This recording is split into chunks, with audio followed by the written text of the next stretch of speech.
Live. It's Thursday, and we're on the Black Podcast, and I'm excited, like I am always. People always say, like, "Why do you always say you're excited on Thursdays?" I'm excited anyways because I look forward to the guests that we always have, and I always feel like it's just getting we just we're just giving y'all a lot. We're giving y'all a lot of connections, a lot of knowledge. We're doing our part. So we need to make sure that you're doing yours and sharing these videos of our guests. Because again, like I said before, you never know who's in your circle that may need to hear it. So I want to thank everyone on behalf of the Black Podcast. We hope that everyone is well. And so please make sure right now, before we get started with our special guest, that you are already starting to share the video. So again, if you're not sharing, you're not doing your part with helping our community in spreading the knowledge and wisdom that we need in order to grow as a unit.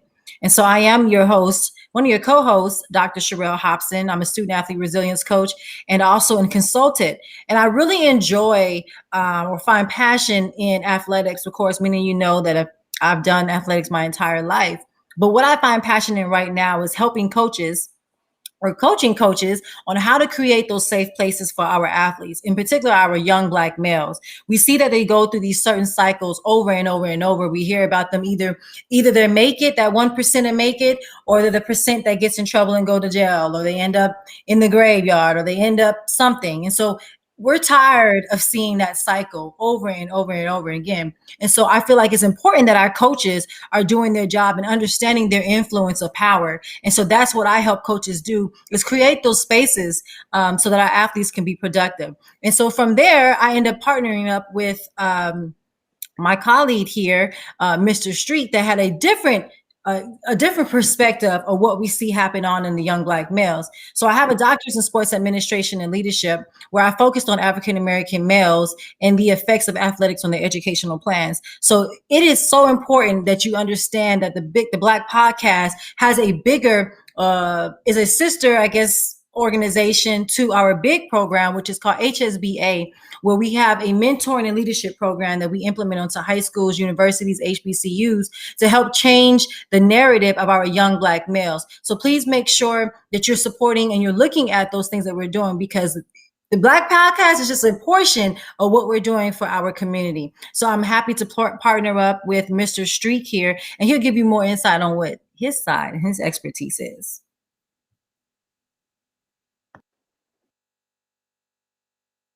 Can't hear you. So just thinking about how she mentioned, this is just such a small part of our overall mission, our overall vision. So many people will see me working in this space and that space, part of this company, that company, and they get a little confused on, like, so what do you do? Well, for one, you can't put me in a box, because I do lots of different things, but they're all in alignment with exposing our next generation to the possibilities that are out there. As Dr. Hobson mentioned, I have a background in social work space, psychology, but also really big in cultural competence, whereas I have one of my bachelor's degrees is in foreign languages. And I just really like to help individuals understand that regardless of what our differences are, there are so many things that we have to really look at ourselves just really step back and look in the mirror and ask ourselves, like, who are we as an individual? Yes, there's lots of similarities. Yes, there's lots of different things that set our certain cultures apart, but you as an individual, what's going to set you apart? And one of those things that sets you apart is what you expose yourself to, who you expose yourself to, who you surround yourself with. And that's why we come here every single week, to bring you someone new, to expose you to the greatness that is within our culture, and how that individual that we're putting in front of you can be a semblance of what you have the potential to become. I was working in Miami, came back to Mississippi when I was unfulfilled with the issues that I saw in the system, the child welfare system specifically, and nothing was being done about it. So I said, you know what, let me go back, get my master's degree, and start doing something about it. So I was able to create a social business, create a nonprofit organization, develop a mentoring program within those following 2 years. And I started to just put myself out there and be that change that I wanted to see in the world. And thankfully, I was able to link up with Dr. Hobson And collectively, we're bringing our efforts to the table to meet and to bring to you so many more individuals, to be that village that our youth need. So that's enough about me. I'm ready to hear about this young lady that we're about to bring before you today, to hear the story behind the glory. So with that being said, and no further ado, we present you Miss India Hyman. How are you doing today? I am great. Hello, everybody. I'm so glad to be here with you all on today. Thank you so much for having me. Oh, it is our pleasure. Thank you. This is awesome. I'm India Hyman. I am a mother of two wonderful children. I have a son and a daughter, 10 and 12. I have a girl and a boy, so I'm kind of done. Done. If the Lord wants me to have more, I will. But anyway, I love them dearly. I am a minister. I'm a mother, boutique owner, a newly author of a book entitled "You Are Worth It," which is from my movement of regarding worth, which is the topic on tonight. I have a movement. It's not only for women, but it's for men too, because there are many men that need to know that they are worth it. And my movement started off of my life. I have been in relationships and things of that such, and I didn't know my worth then. In different relationships, and when you don't know your worth, you allow different things to happen. You allow your boundaries to drop. You allow people to treat you any kind of way. So this is where the movement came from, and I went through everything that I went through, allowing things to happen, allowing people to treat me any kind of way because I wanted their love. And that's why we got to identify what real love is. I believe people won't treat you a certain way when they really love you.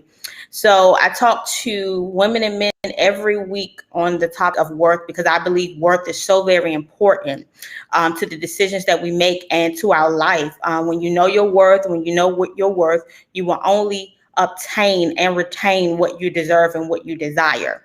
When you don't know your worth, that's where you begin to settle for things that you know you're worth more than it.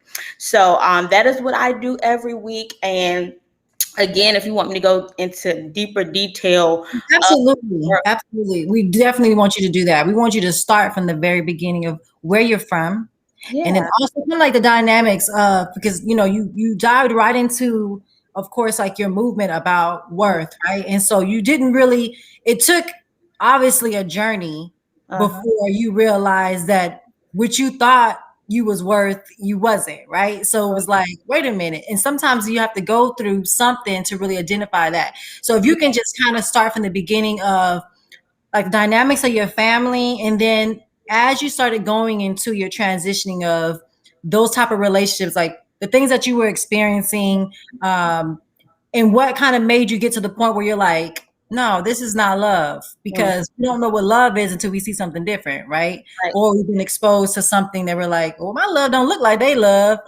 So if you can just kind of start from the beginning of what the dynamics of your family was like, and then how you went into that transition of having children and kind of knowing that journey. Yeah, so the dynamics of my family, I was in a single parent home, my mom, a single mother. I was the only child. And then I just grew up. I had my first child when I was 18, and then my second child when I was 21. I was married, got married at a very young age. I am divorced now. It was some things there as well that I did not recognize, that I was worth more. But that leads me up to the actual relationships, is where I saw where I really allowed some things to happen that should not have transpired. So I will notice that I'm in a relationship and I just will allow things to happen that I know I do not deserve. I will allow people, I will get addicted to inconsistency. People that don't want to be committed to you, but they just love being around you. They love what they can get from you, but don't want to be committed to you. But I would stick around with that like it was fine and it was good. I was allowing people to have their cake and eat it too. Mm-hmm. Yeah. And I would just allow people to treat me any kind of way and use me, but use me for me, my body, whatever the case may be. But would allow them to have that, but didn't care if they committed or not. Well, I did care, but I still continued to allow it to happen. And as I was going in these relationships, I also found out how I had to learn how to be by myself. When I get out of a relationship, I'll jump right into another relationship. Come to find out I'm not healed, or there is something in me there's a void where someone has to be in my life. And because of that, I'll allow any and everything. Because of that, I got to have somebody in my life. I allow boundaries to drop. So I had to get to a point where I said, okay, wait, if this is just a cycle, I had to learn that, okay, this is a cycle. This is a cycle. Cycles are going to keep going until you make a change. Cycles are going to keep going until you jump out of the cycle. So I said, I got to change something. Cycles only change if you make a change. So I said, okay, I'm going to get out of this relationship and I'm going to stay to myself, because it's okay to be to yourself. It's okay to be single. Being single is not a curse. I promise you, it is not a curse. So I had to learn to be by myself, to make sure I was healed, to make sure I had myself together, because I believe we should have ourselves together before we try to jump into anything anyway. So I took that time, and I really grown from that time and really just being by myself. I promise you, ever since high school, I've always been in a relationship with somebody. So I didn't know what it was to just be by myself. So it's like, I got to keep you, stay with me, don't leave me, because I don't know how to be by myself. And that is where, again, I keep talking about the boundaries, and you allow your worth to diminish because you drop your boundaries. So I got to that place where I was single, and I got to a place where I'm fine with this. Like, if somebody come, if they don't, that's fine. I'm fine with this. And I ended up finding out what my worth really was. I looked on past relationships and I'm like, India, you really stuck through that? Like, you really allowed that person? Seriously, India. But there's just times in our lives where we can't really see clearly at all. And I think that's why it's very important to be to yourself, to make sure you're over some things. But come to find out, in probably about a couple of my relationships, I didn't notice that I was dealing with narcissistic behavior. And I really learned about that. Narcissism is very serious. It is a form of emotional abuse. It's where someone will love you so strong in the beginning of the relationship, and it's basically just to use you. Once they get whatever they want from you, they snatch their love away from you. When your love is like a drug, you kind of get addicted to it. So when they love you the way you want to be loved, then they just snatch it away. You're doing anything and everything to obtain that same love that you once had. That's when you don't know your worth. I was in that predicament. I didn't know who I was. I didn't know that I'm worth more than that.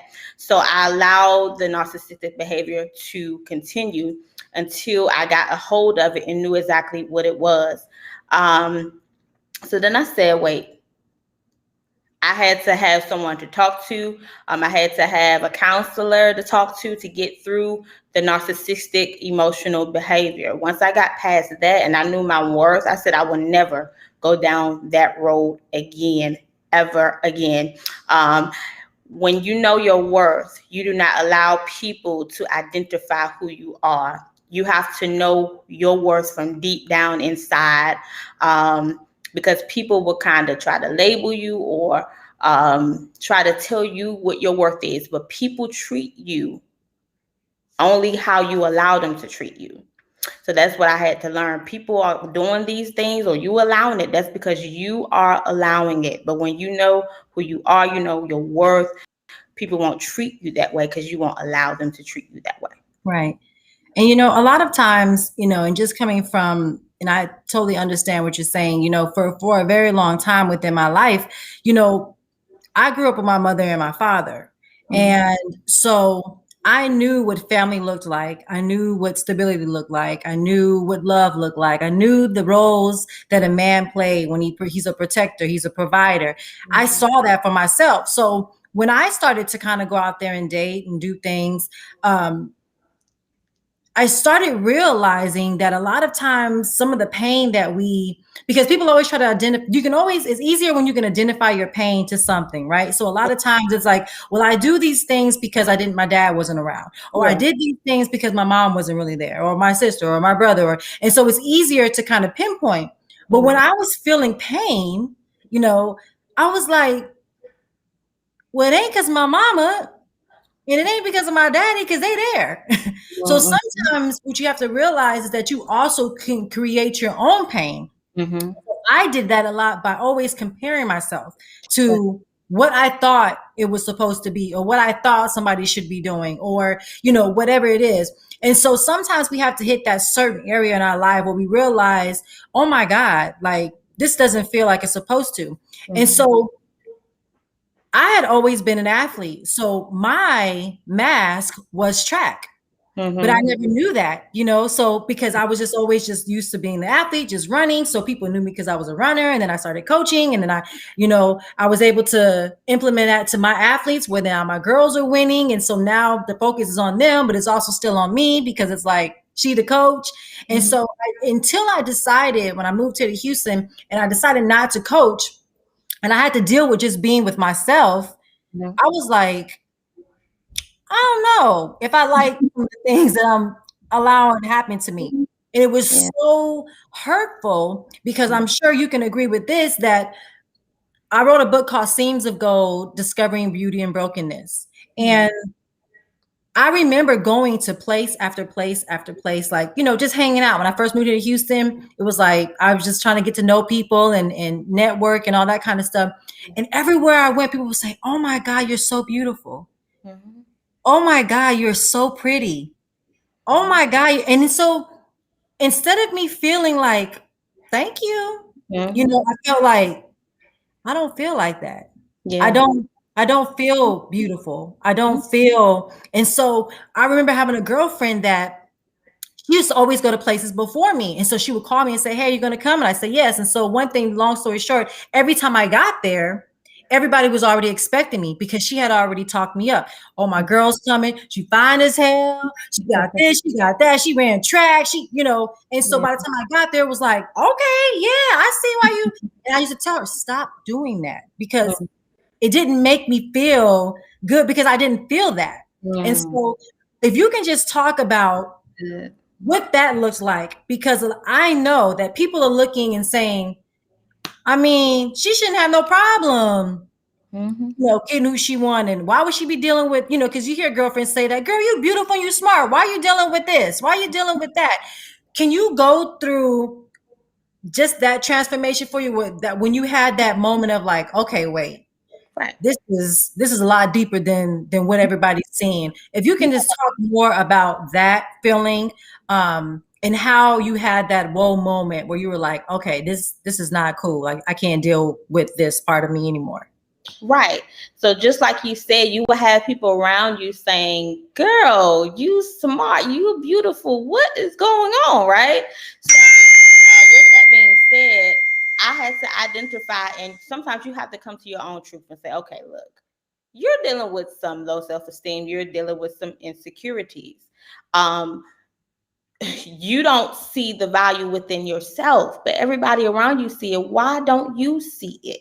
Right. And I think it could go both ways. You have to know you. People can say all day how beautiful you are, how amazing you are, how intelligent you are. But if you don't feel it from within, it doesn't matter.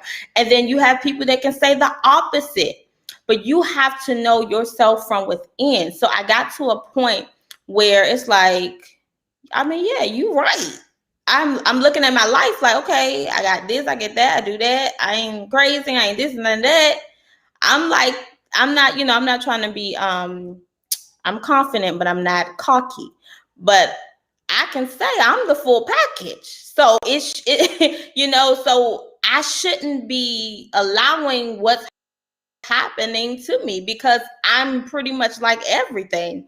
So I really had to take a seat, but it does take those people in your life, your friends, your family, that can really speak and encourage you and say, listen, honey, You are this, you are amazing. Those words of affirmation can help you get out of some stuff and make you open up your eyes. But like you said, it doesn't matter what anybody say. What you feel on the inside about yourself is what matters. And that is why you have to not allow outside interference or people to characterize you, or you look at other people to determine who you are. It is not the other people. You have to be you yourself. You can't be looking at other people saying, I want to look like them, I have what they have. That doesn't determine who you are, your worth and your value. Yeah. So you know who you are, and you don't allow people to put titles on you. You don't allow your past to dictate who you are right now. That is when you can get to a point and kind of see that, yeah, I am pretty amazing. Even if I don't have this, I'm still amazing. If I didn't reach this level of education, I'm still amazing. Don't allow what you see on social media or whatever the case to be to make you feel like you're less than.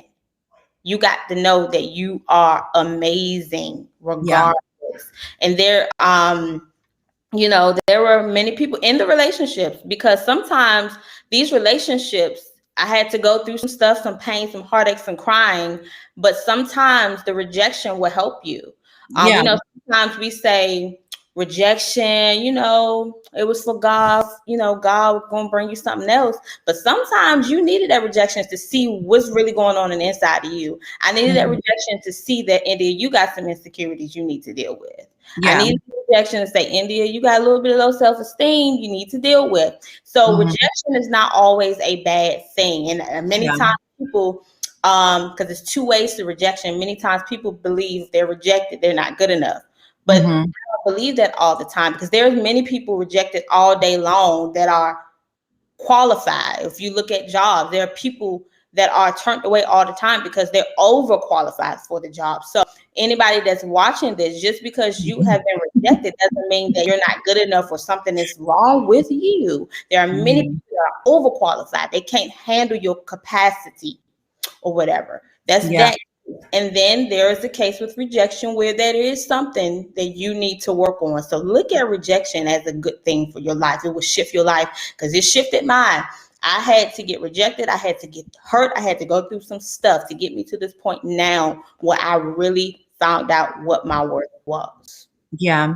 And, and I'll have Brian touch on this, as well. But within our community, when we talk about the Black community, a lot of times, and I'm sure you can attest to this, as a Black woman, we were born into this world with the strong Black woman. You got to be independent, get your stuff together, grind. You don't have time to cry, get your stuff done, right? And so it's okay when you're young because you have that freedom to be that person. But then when life hits and you're like, but I really feel like crying right now. I really feel like being sad. But because in our community, the Black woman is always labeled as being the strong Black woman. And then the Black man, he has to be the strong Black man. So here we are, we meet, I'm broken, you broken, right? I can't tell you I'm broken, because if I say, hey, you think I'm fine, but I just want to let you know, sometimes I have a moment. The first thing coming to their mind is, oh, you crazy. You got too much going on. You're going to be drama, right? Yeah. And then if a man comes and say, hey, I just want to let you know that I have a financial issue, and I have an insecurity. Right? We looking at him like, ooh, yeah. And so now you have these two people together where I'm internalizing all my brokenness and insecurity. You internalizing all your insecurity, and we walking around trying to fix each other. You telling me what I need to be fixing, and I'm looking at all your stuff like, well, you need to be fixing. So, that is also what contributes to the broken relationship within the Black community, because we're always told that we have to both be strong, and nobody can show, nobody can be vulnerable. So go into that when you are you're in this broken place. And so you're constantly attracting broken men. And And so it's just exposing your brokenness more. And they maybe haven't identified theirs yet. So they see yours and you already know yours is there, but it's like, I don't need you telling me that mine is there. If you can go into when you started getting in those relationships and you realize this person was broken too, you're broken, but y'all trying to do something. Explain, what that was like for you. Right. So I want to touch on something you were saying regarding, the society teaches us to be strong and dependent, right? And like you said, that's not a good idea at all. It is okay to be vulnerable, because what we do is we become strong and we begin to internalize some things. We begin to sweep the stuff under the rug. We begin to, it's deep down in our heart. We think we passed it, we over, we good. Let's keep moving. But at an opportune time, it's going to come up in your life. At the worst time, it's going to pop up because it's not done. You have not been healed from it. You did not deal with it. You have to deal with every issue so that you can be healed. But yeah, the relationships where you're in a relationship and you're not healed can be an emotional roller coaster. And I can speak of that because I've been in a relationship with someone that was not healed for something. And I thought, hey, I can help you get through this, right? But we have to understand that people have to want it more than we want it for them. And I found myself in an emotional roller coaster. When I'm in a relationship, I need this vulnerability. I need you to be open, because I don't know where we standing. I don't know what's going on. It's up and down, up and down. So I believe that we have to be okay with healing and taking our time. We have to be okay with going to a counselor or a therapist. Sometimes people make it seem like it's something wrong with seeing a therapist. You crazy, or because you have to see a counselor. That's not the case. That's in the Black community that we have been talking about. I think therapy and counseling is your best friend. You always need someone to talk to get stuff out. You don't want to internalize all this stuff.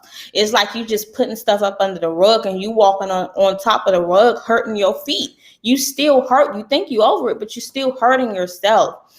So in these relationships, when you're not healed yourself, like you said, you will begin to attract people that are kind of like you, and you both are in this brokenness. You want to be whole going into something. You don't want broke trying to make a whole. You both want to be whole going into something, because again, like I said, I experienced a relationship where someone was not healed. They told me the whole scenario, and they told me why they did not really want to commit. They were afraid to commit because of the hurt that they went through. I said, okay, I'm gonna help you get through this. Let's work through this, right? I'm thinking, okay, we're gonna help them get through this. We're gonna be committed. We're gonna be in a relationship. No, it does not work like that. When someone tell you where they are, you have to believe where they are. When someone tell you they don't want to be in a committed relationship, you bet to believe it doesn't matter what you do, what you say. I don't care. You are. It doesn't matter. When they say they don't want it, you better believe it. So this person, they literally had me in an emotional roller coaster, because one day they'll feel healed, they fine. Then the next week they back, something triggered them.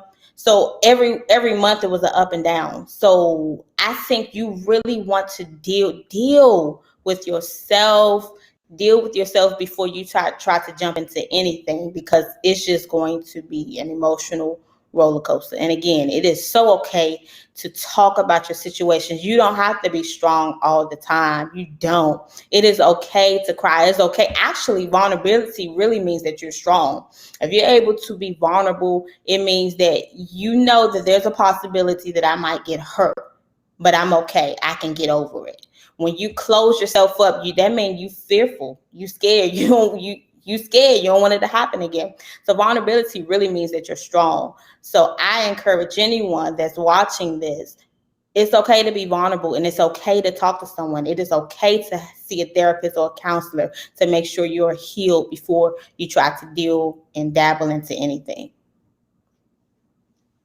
Man, I just want to throw, how to the second degree, to the 10th power on everything that you just said. Yeah. because it is so real. I started a relationship company with a partner of mine last summer. And one of the things that we've recently gone over specifically was it was in alignment with thriving after a divorce.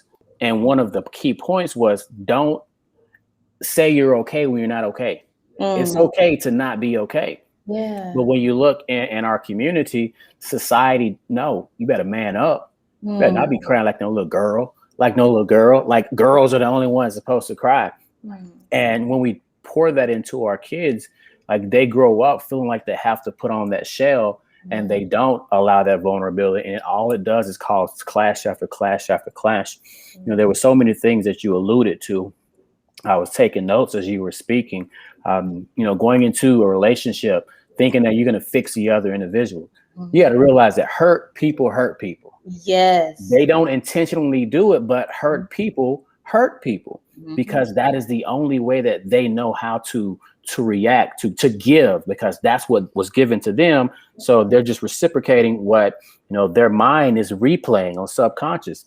And another thing, going into relationships, a lot of times we hear tradition, my better half. No, they should not be your better half. You should be your full whole. And they're full whole. So when you come together, there's like an unbreakable bond because you don't have one trying to hold the other one up and the other one trying to hold that one up. Right. Two negatives don't make a positive. So, well, I mean, and regular math, I'm like, in real life, in real life, like this is not mathematics here. And then one last thing was trying to be what the other person wants. And I go all the way back to middle school. Beautiful girl. She was like 2 years older than me. And I was trying to get at her. I was flirting like crazy. She was like, boy, you too young for me. Boy, you too young for me. So I'm trying to be older, act older to attract her. Got into high school. Certain girls, like, I just wasn't thug enough. I wasn't gangster enough for them. So I started to wear the baggier pants. I started to try to be a little more G'd up. And it just wasn't me. And I saw that, like, I was working too hard to be what someone else wanted me to be than to be who I actually was. And it was only after I realized, you know what, I'm going to do me. That's when people came to me without me having to chase after them. And it was more of an authentic connection. And then just one last point that you mentioned is understanding rejection and taking it as a lesson. It's not always a loss. A lot of times, like you get the W or you get the L. No, the L can actually stand for a lesson. So take what didn't work in that previous relationship and make sure you don't repeat that cycle moving forward. And like you mentioned earlier, you would jump into a new relationship so quickly, you didn't have time to really process through what you could have learned. So yes, I'm just glad you mentioned all of that because so many people, especially in the younger population these days, is they think that they've got to be in a relationship. And as soon as they get out of one, they want to rebound and catch the next one, but they haven't figured out, okay, what can I improve within myself to make sure that what happened with that relationship doesn't happen with this one? And that comes with a certain level of maturity because a lot of times, especially men, we don't want to own up to what we could have done better. So swallow your ego, swallow your pride, and make sure that you do right so that that next woman that comes along doesn't have to deal with the same thing the last one had to deal with, and vice versa. So I'm just glad that you shared all that because we have so many people that need that, especially in today's day of social media. When they see what's on the ground and think, okay, I want to be that. You don't know what all came with that. You don't know the story behind that. So I'm glad that you were able to share that. Yeah, and you said something so good about being yourself, because I can attest, I was there too, trying to be what they want me to be, right? But you hit on something. You finally got to the point and said, I'm going to be me, because the one that's for you is going to like who you are, not who they're trying to build you up to be. I remember I was in a relationship and I just was trying to learn them so well so I can fit into what they wanted and what they like. And they had a conversation with me and said, I don't know if this gonna work because you seem like you a little too perfect or something, like something. So I said, okay. So that just opened my eyes to say, India, be you. The person that's for you is gonna like who you are. You don't gotta put on, you ain't gotta be perfect. Be who you want to be. And that is where you won't allow your boundaries to drop again. Because when you're trying to be what someone want you to be, you begin to do things that you normally wouldn't typically do. So I'm so glad you hit on that. Be you. Yeah, and just to just add an exclamation point to that, a lot of times when we go out and we're in a dating space, we are putting on a certain semblance of a facade. Like we are trying to, present ourselves in a certain way, but you really need to learn that person before you actually know who they are. So here you go. Let me change myself for who they are presenting themselves as. When as soon as he locked me down, or as soon as she locked me down, and then he gets comfortable, hold up, you ain't the dude that I met. You ain't the chick that I first met. Right. Like you out here trying to fix yourself for their facade. And we got to realize you can put on a facade only for so long before you're exposed. And once you're exposed, the people who actually like you for the genuine you, I mean, I dig what she really is, but I mean, she's been faking all this time. So I don't even know if I can trust her. Vice versa. I mean, he seems real nice and chill and laid back now, but I mean, he was just too much initially. So he might flip-flop back. So we have to be as authentic as we can and realize that, what they say, everything that glitters ain't gold. Right. Yeah. So realize it may be something molded behind that gold. Yeah. And realize that you just got to be you and what's meant for you. Not just that, but you think about when you are trying to be everything that you think they want you to be, and if they're not where they want to be in their life, when they grow out of that phase that you tried to get to, they're like, oh, I no longer like that. And then you're like, damn, I've been telling you I like, bologna sandwiches all this time, and you don't even like it. But he's only eating bologna because all he can afford at that time. So that's the problem when you're trying to be everything they need right now. But when their season changes, like it always does, because I always tell people, everybody's always going to change. I think about the guys I used to think back in the day. My mom used to, oh, you like those high yellow men, and I used to like yellow, like gold, And so it's like I just remember I didn't care who they were. They were yellow and gold. I was like, he is fine. So, it's like your life just always changes. The things that you used to like, the things that you used to need to want, or, he had to have this, he had to have that. And that's the issue, like you're talking about, knowing your worth. Because when you get into a situation and you're working overtime, being everything that they need, right? And they realize that ain't what they need now, because now it's 6 months later, they need something totally different. And so you have to be very careful with that. And I was always describing, when you think about love, you think about capacity, right? So I love a lot, right? Yeah. So I love hard. And so I know that about me. And so that was one of the gifts that I did have, is that I would tell people. So when women or my girlfriends or whoever would say, girl, don't be getting caught in those guys. Hey, do what they do. They do this, and then you can dip out. They do it.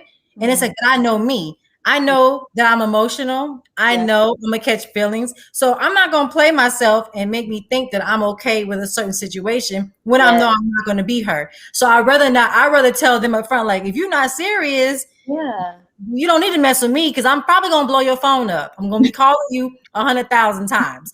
So you have to know that about yourself, and it's okay if they say, well, that's not going to work for them. At least you give them an opportunity to know that that's not going to work for them. But what I liked earlier, you talked about the importance of a counselor. And so when I got into getting a counselor, once my brother passed, I thought I was going for grieving. And now here it is, years and years later, I'm going for me, because I realized that I had always found joy and happiness in accomplishments. And I never knew that until my counselor said that. She said, you've checked all these boxes. Wow.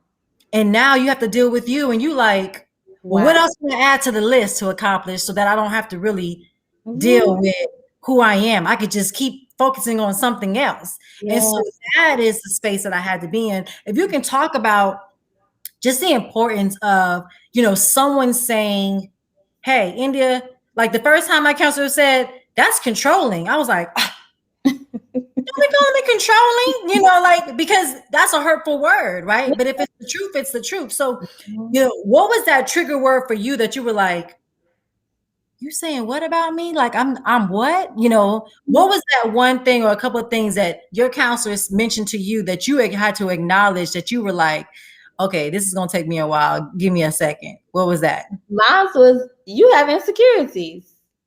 You have insecurities. You don't feel that good about yourself that you put on to be. That was my trigger word, insecurities. And I think I heard it in more than 1, 2, 3 relationships. Insecurity. When I talked to a counselor, insecurity. You don't know your worth. Insecurities, you may have a little bit of low self-esteem. So those are some things I had to get through. And like you said, when you hear those things, it's like, no, I'm not. I'm not insecure. I don't have low self-esteem. You automatically get in the defensive mode. But no, when you talking to these people, they just want to help you. And we really have to deal with those things, even if it hurt us. It is okay. When I tell you, nobody on this earth is 100. We all got something, and it's okay if we have it. Let's just deal with it once we identify what our problem is. So yeah, mine was insecurity, low self-esteem, and I had to deal with that because I'm like, no. Yeah, you like, Yeah. because we're so used to telling somebody else you insecure or you're controlling. So when it's kind of flipped on you, like, that's the wrong word. Did you use it for me? So if you can talk about your relationship, let's talk about, because I know a lot of women and a lot of men are out there too. You know, when you are growing up, the things that you learn and like the things that I've learned growing up with a mother and a father may be different than your journey of living with just a mother, where you might have seen your mother constantly be independent and she's just this and this. And so you kind of take on some traits from there. Can you talk about just what you felt like were some of the pros and cons of growing up in a single home with, you know, with your mother? Can you talk about some of the things that you felt were great and some of the things that you were like, that's not a good trait to have? Like, can you elaborate on that? So with growing up with my mom and the single being raised by a single mother, my mom was very independent. I had that trait today, which is a good and was a bad trait in some of my relationships because I was so independent. I'm like, I'm good. You need something? And I'm like, what you need? And I have a heart to help people, not realizing that I'm kind of being used. I'm doing too much. I shouldn't even be in this role right here. The roles need to be reversed. I feel like I'm the man in the relationship because I'm so independent. I'm like, what you need? Let me take care of you. But they're not taking care of me. So because I grew up in a single family home, I didn't really get to see how a man should really treat a woman. What a man's supposed to do. I believe I just took on both man and woman role. So that was my issues in some of my relationships. And, you know, when I finally got in a relationship where the roles really were reversed, where I don't have to be independent, I'm like, oh, what's this? Like, they be like, oh, can you sit back for a second? Like, I'm the man. I'll be like, oh, okay. So that was something I had to learn. That was my pros and cons with being independent, knowing my role in relationships. So yeah, that was that. I want to kind of make a shift. You know, we've been talking about you and all of your experiences as a woman as it pertains to relationships, so on and so forth. Now, in that next role, and we can kind of bring both of these together as a mother and as a minister, how have you implemented your life experiences into that which you pour into those in your ministry and your children, if you don't mind sharing on that?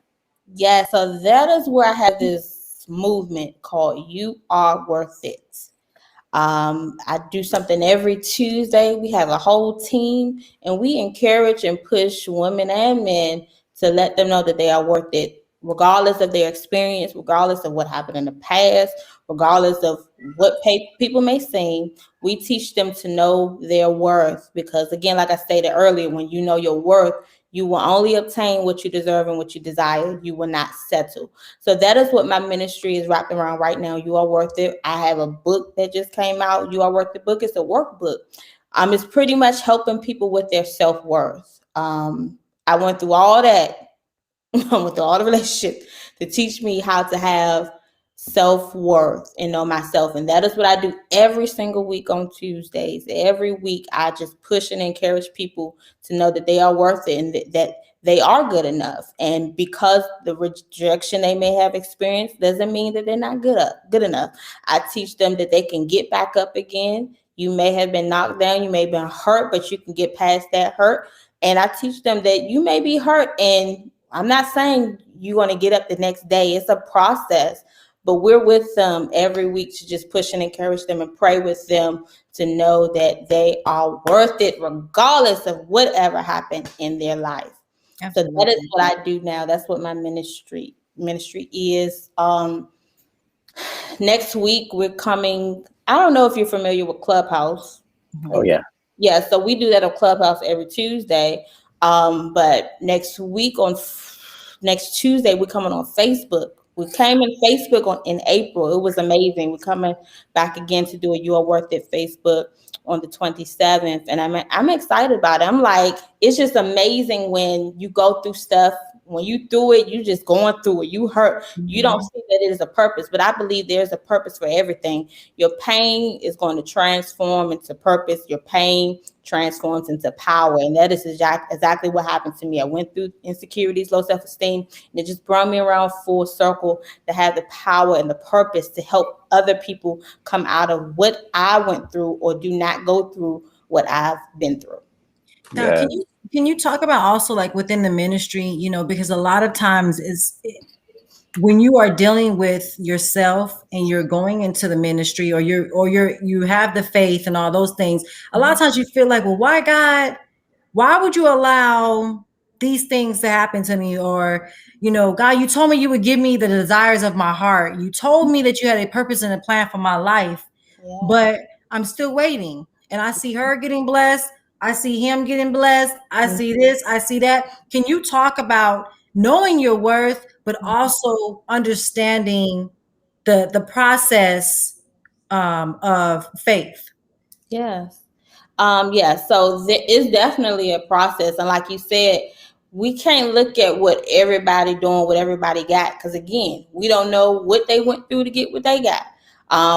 Because we know it's a process. We went through something to get what we got. I believe in just having faith and trust in whatever God's plan is. No, I didn't want to be hurt. No, I didn't want to be in pain. No, I didn't want to go through what I went through. But I just believe, my faith believes that everything happens for a reason. Everything that I go by, the bad, that one little short sentence helps me get through anything. Everything happens for a reason. And I believe that reason is going to always turn out for my good. It may be bad right now, but that reason is going to always turn out for my good. So that helps me, even while I'm saying I'm worth it, but there still may be some things I'm inspiring to obtain, but I will get it. And I believe in God's timing. I will get it. But we do have to trust the process and not look to the left, look to the right, look on social media, see what everybody got. Because again, we don't know what they went through to get it, or they might not even have it. They just putting on for social media. So stay in your lane and know what you're worth, and just believe that everything that you want or are praying for, inspiring about, is going to happen in God's timing. And trust the process. Yeah. Yes. And that's the method that I do almost all of my teaching, coaching, training is through the cognitive behavioral approach, whereas so many people, they feel a certain way about the situation that they're in, but don't realize you can change completely how you feel about it by how you perceive it. Perceive it differently. See, okay, well, this happened to me this morning. Instead of allowing this to happen to you this morning, tear down the entire rest of your day, ask yourself, why did that happen? What did that happen? What did that free up for me? What time did that free up? What relationship did that free up? And not everybody knows, but I recently went through a divorce, and so many people would check in. I mean, B, you okay, man? I just wanted to check on you. Just checking in left and right. And like from that situation all the way to thinking back when I moved to Miami, and within the first couple of months being there, I lost a job because I got into the job under false pretenses and it just wasn't for me and it didn't work out.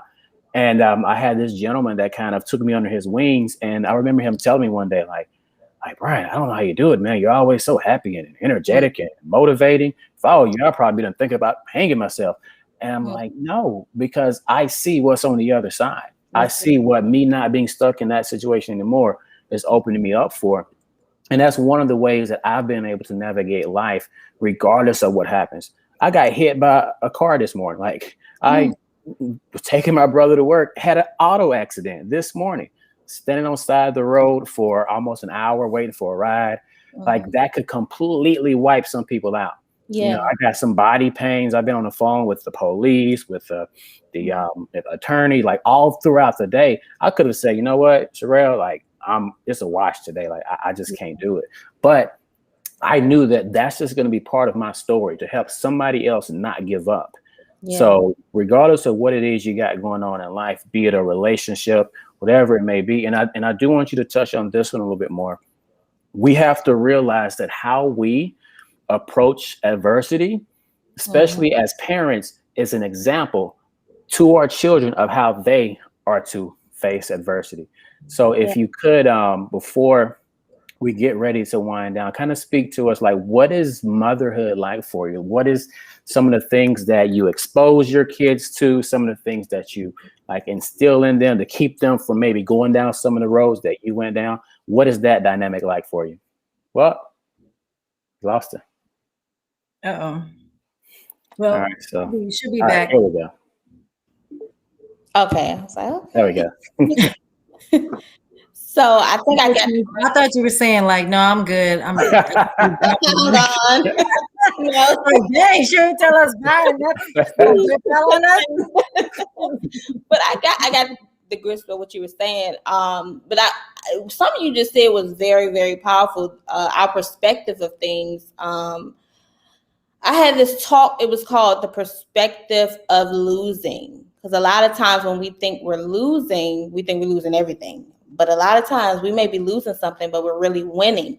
And I had this scenario where there's a storm in a certain city or town or whatever, it come and wipe out, people lose everything, lose their hot homes, things of that nature.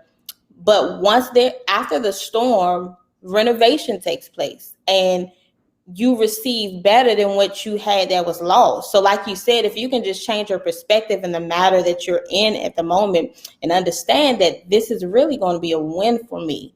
I may be looking like I'm losing right now, but if I change my perspective, I'm winning. So thank you for that.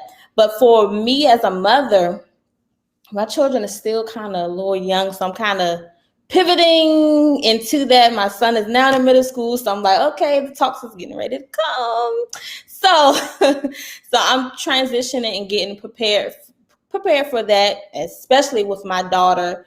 So I don't want her to go through what I went through. She should be better off because she has her mom and her father in her life. But right now, I just teach them to be respectful. Then my son did say he had a little friend. So I'm like, okay, so let me swishy, little talk. So I do teach them little things, don't let no one use you, be who you are that's my main teaching to my children. Be you. Don't care about the opinions of people. When you go to school, be you, love you. You don't got to be quiet and shy because you're scared of what people are thinking about you. I want you to be you and love you. I instill into my children, I tell them, that I love them, that they're handsome, they're beautiful. So when someone come and tell them, they already know it, So that is just the little things that I instill to them right now. Once they get older, it's going to have to be so much more. But I just teach them to be them and to love themselves just the way they are, and not to have to put on for anyone. Be you. Yeah. You don't try to be the crowd. Yeah, because I've been in middle school for 16. Well, I've been in teaching in schools for 16 years. And for the last 6 years, I was in middle school. Yeah. And a lot of our youth is dealing with a lot of self-identity because of what we see, especially in our community. You know, with Black males, if you don't have, you know, if you don't have a stack of money like this, and you don't have the rims and the this and the that, you know, you look like you nothing. So a lot of young men are willing to do anything to get that image. And so for the women, it's the same thing. You look about, you know, I don't know how old you are, but I'm almost 40. So, you know, back when I was growing up, if we saw women that had their butt hanging out or their chest hanging out, we called them hoes. Yeah. You know, it wasn't a cute thing for us. It was like, oh, she was like a, you know, but now it's like, I look at even on my social media, the difference between when I post God is good and when I post on the beach, you know, 1,000 likes, 2 likes. That's right. And so you see a lot of, you know, because of social media, that even a lot of grown women are having that issue with trying. It's like dating, right? Like social media is starting to become like a relationship. What's the next thing popping? Because I gotta be it. You know, what's the next thing gotta go on? Because I gotta be it. Because if I just be myself, it may not be enough. If I only post about what I really feel, it may not get as many likes. So let me post the pictures that are what everybody needs from me so that I can be popular. So it's almost like, what are you willing to sell your soul to be popular? You know, what are you willing to do? How far are you willing to go to try to be something else? And it's sad because our youth is dealing with that. And I see a lot of girls that nowadays they're 14, 15, 13, 10. I've had as young as 9 having sex. Wow. Because all they can think about is, I have to be accepted. This is what's sexy. This is what we're doing. So what are you saying? What can you say to, we'll say we have 4 types of audience here. What would you say to that woman who's dealing with that? What would you say to that young girl who's dealing with that? What would you say to that grown man that may be dealing with that? And what would you say to that young boy? So 4 things, 4 conversations you're about to have. What would it be like? Okay. So to the women, I would say, you know, again, know your worth, know who you are, and know that you don't have to do that to obtain attention. You don't have to show yourself or whatever the case may be to grant attention. I know I keep talking about a movement, but I had this other movement called Cute and Covered. It was a movement to show women and young girls, whatever the case may be, that you don't have to be half naked to get attention. And I use myself because one day I'm a minister. So I had, on first Sundays, you have to wear clergy attire as a black suit. You got the tab all the way up here, long, everything down, right? Nothing showing. And this guy came to me and, you know, he was so interested. I'm like, okay, well, my clergy, I ain't showing nothing type of thing. I'm like, okay. And, you know, and I was like, okay, had I been, you know, everything out, I probably got a bunch of people, you know, coming my way. But that's the thing. We want to grasp the right attention. We don't want to grasp everybody's attention. You want to grasp the attention of someone that's going to respect you and that want you for you and not just for your body. So that's that. For a young girl, I would say, you know, pretty much the same thing. You don't have to do anything to grasp attention. Be you. Love yourself. You don't have to be like nobody that you see on social media. You don't have to be like no one you see on TV. Just be okay with being you. Whether your hair is short, whether it's long, whether you're light skin, whether you're brown skin, whatever the slim, thick, it doesn't matter. Love yourself. Because when you love yourself, you will see that you won't try to be like somebody else. And also, when you love yourself, you won't allow these women or men or little boy, little girls to come in your life and allow you and make you do things that you wouldn't normally do because you want to be with them or do whatever you want to do with them. You know your values, you know your morals, stick to your boundaries, stick to your morals, stick to your value, because the person that is for you or wants you in their life, they will never want to up your boundaries or your values or your morals. Be okay with you. Be okay with being accepted to the people that like you for you. You don't have to try to be extra to be popular. Be okay with you, whether somebody like you or not. Because I learned at the end of the day, there's going to always be somebody that's not going to like you, and there's going to be a group of people that's going to like you. So go with the group of people that like you for who you already are. And what about to that young man or that man that may be dealing with his own insecurities or wherever space that he's in? Yeah, so to the young man, again, as I'm talking to a young man, I'm just thinking of my son. I guess this is for everybody. Listen, be you, regardless. Be you. You don't have to fit in with the crowd. You don't have to be what society says you have to be. You don't have to have the latest this and the latest that. It is okay. Because everyone is not on the same spectrum. You know, every parent doesn't make the same amount of money. I don't want any child to feel like they're less than because they don't have what another group of children have. So be okay with who you are and where you at, and you don't have to do extra to be on the same page as someone else. Be on your page.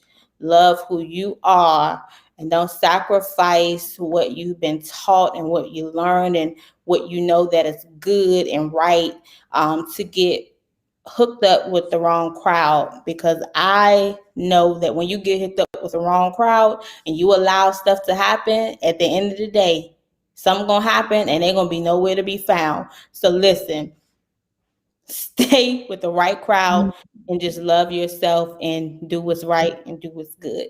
Or create your own crowd. You know, the right crowd that's supposed to follow you will follow you. And sometimes you may have to start your journey off by yourself, but as you continue to walk in your worth, you will attract the right people. Either they're going to need what you have or they're going to be already there. And so I believe in that as well. So if you can let us know, you know, what products you have out there that people can support and buy. And then also if you have any events or anything coming up that we need to know about so that our audience can join. Yes, so I do. I have, again, I'm a new author of the You Are Worth It book, a guide to self-worth and waiting for the right one. Because like I told you, I used to try to jump into relationship. No, sit back and wait and learn your worth. So You Are Worth It, a guide to self-worth and waiting for the right one. This is what it looks like. It can be purchased on my website, www.indiahyman.com. We also have Worth It t-shirts. It says it 7 times across the front. It's a declaration. I'm worth it. Every day of the week, I'm worth it. So that's the products that we have. Again, www.indiahyman.com. And what we have coming up is next week, July 27th, on a Tuesday at 9 p.m. We'll be on Facebook Live.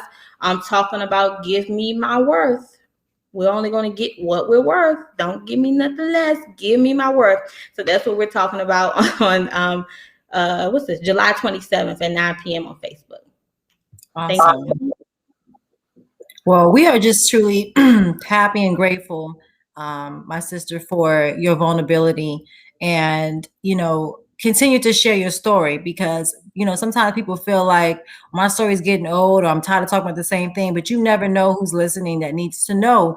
And sometimes it's always good to know, even if you are that strong person in the audience who feel like you're there. You may be there right now, but because life hits and life hurts, you never know when you may need to be reminded of your worth. You may need to be reminded of, hey, your struggles is okay. You know, your challenges are okay because you're going to be stronger. And so sometimes, I think, and Brian mentioned this earlier, that it's okay to acknowledge the space that you're in.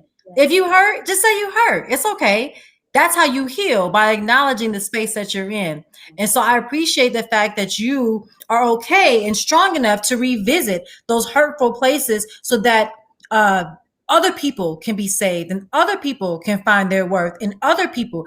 And then because you may not be there or where you want to be entirely, right? Because God is never really completely finished with us, but you may not be there entirely of knowing all that you're worth. But every time you speak you're worth it to another person is affirmation to yourself. So you're feeding your own soul. And that's the blessing about always paying forward, always sowing a seed. I tell Brian all the time, sometimes I feel like I'm sowing from an empty bottle, but I know that God gives me enough to use my pain and my challenges to save that one person. And so it makes it worth it. And so I appreciate you being very vulnerable and sharing those stories and journeys with us, because within our community, we don't share enough. Black women are taught, don't be telling her your business. You don't know India like that. You don't know what she got going on. You tell her all your business. She may go tell this or go tell that. Same thing with the man. He may feel like he got to be strong. And so you saying it's okay and you showing that it's okay really helps to heal the people. So I really appreciate the fact that you are willing to be vulnerable and continue to pour and share as you continue to seek your worth and your value, that you continue to pour. And so I appreciate you, sister. And I am so glad that you accepted the invite to the Black Podcast, because we need more women like you in our community who are okay with sharing with the men and sharing with the women. So again, thank you so much for being in this space. And you are right. You are worth it. And so we're just so glad that you knew that the Black Podcast was worth having you on. So thank you for that. And we look forward to all the things that you're going to be doing in the future. Thank you so much. Thank you so much for having me. This was amazing, and I love it. I love what you all are doing for the community, for the women, for the men, for everybody. So thank you for this. What you're doing is phenomenal. Again, thank you for having me. Thank you. Sure, for sure. And I'm going to be reaching out to get that invite to the Tuesday Clubhouse sessions. Well, real quick, if you can tell me what time do you hold that on Tuesdays? On Clubhouse is at 8 p.m. Eastern Standard. 8 p.m. Eastern. Okay. Okay. I may be able to swing it. Yeah. All right, then. Well, thank you again. And we're going to put you in the backstage for a quick second, and then we're going to close you out. Okay, great. All right. So I keep wanting to say India Ree. I'm like, why do I want to say India? But Miss India was so amazing and just beautiful from the inside and outside. And I think that's so important for our women to know that, and men too, that, you can't just always depend on your surface. You know what I'm saying? Or you can't always depend on what you're presenting to other people. You got to be okay with who you are inside. And it's okay. That's a blessing. And the greatest thing, the best thing about life is you get to set the reset button anytime you need to. So you may have an episode, but then you can also say, hey, I had an episode, I had a bad day, but I'm back. And so some people might look at that like, oh my God, you're going back and forth. But that's a good thing, that you can acknowledge where you were and also put yourself back on track. So we want to make sure that we're okay with acknowledging the space that we're in. And I know that we talk a lot about that all the time, but we need to talk more about that in our Black community, because that helps to bring healing. And that's what our community needs, is healing. So Brian, we're going to go ahead and close out. Please make sure that you're sharing this video so that our community continues to grow. You never know who's in your circle that may need to hear or know, or just need to know that they're worth it. You never know who's in your circle, because there may be somebody in your circle that's fronting, or there's somebody maybe in your circle that may need to be lifted up or reminded of their worth. So please make sure that you are sharing this video right here on the Black Podcast. Every Thursday at 4 p.m. Central Time, we will be here. So we got some good guests coming up next. We always got good guests coming up. So I'm always excited about that. But please make sure that you're doing your part in our community by sharing these videos. And also go to our website, www.wearehsba, and find out what we're doing currently within our company or organization that maybe your community can benefit from. So please make sure you check out our website and find out what we're doing at wearehsba.com, and find out what we're doing and how we can bring our services to your city or state near you. So again, the Black Podcast will be here next Thursday at 4 o'clock Central Time. We love you and thank you for all your support. Yeah, have a great evening. See you next time.